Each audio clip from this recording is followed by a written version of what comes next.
Good afternoon. My name is Lanisha Boyd, and I am deciding to research prison education, which emphasizes the bridge and how to make a necessary foundation for individuals who are struggling to create an existence in society. From several databases involving SCDC, the NCDC, these are Department of Corrections that I'm currently listing, emphasize how there is a problematic issue in the amount of individuals who are recidivized. And particularly one of those reasons may be because they are not educated in the prison system.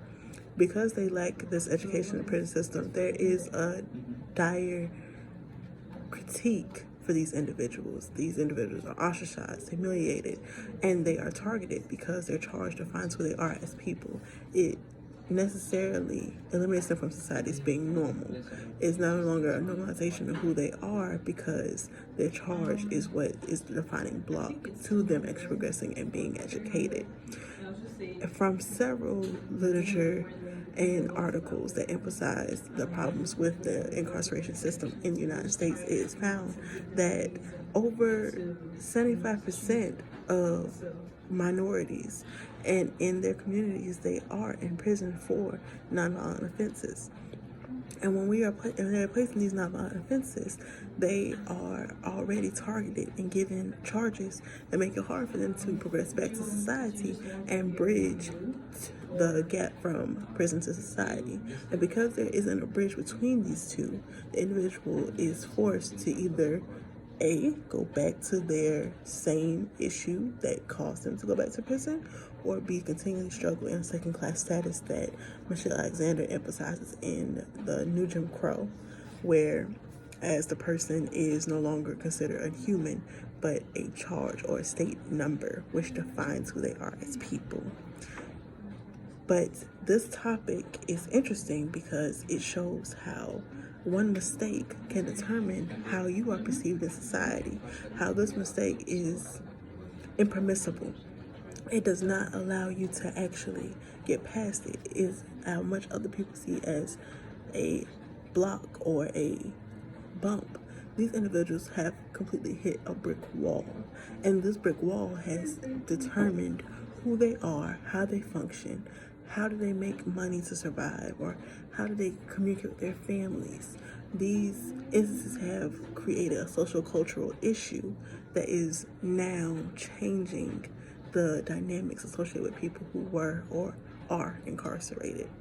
And some interesting facts about these type of topics when it involves education and prison is that there isn't any gap or anything that assists. There are GEDs, that's vocational training, but higher education is a lacking aspect in this field because there are only 35 states currently that have the educational component, and five of them were in place, but they are declining because they don't have the budget and they lack in that area.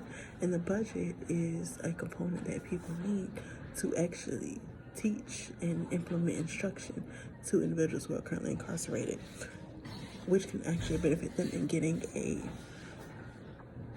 college degree at some point in their future of getting out. In actuality, this problem is increasing and it's making a component that not only other individuals cannot suffice, but they are currently adding to the stigma. This topic is of interest to me because it shows how one mistake can create a lifetime of issues.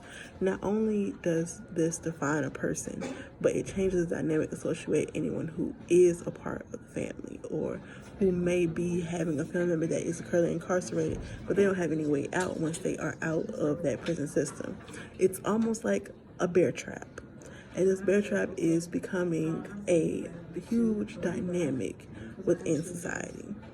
And I think that this dynamic needs to change through certain instances such as education, vocational training, GEDs, and support and guidance from the community that pushed them out in the first place.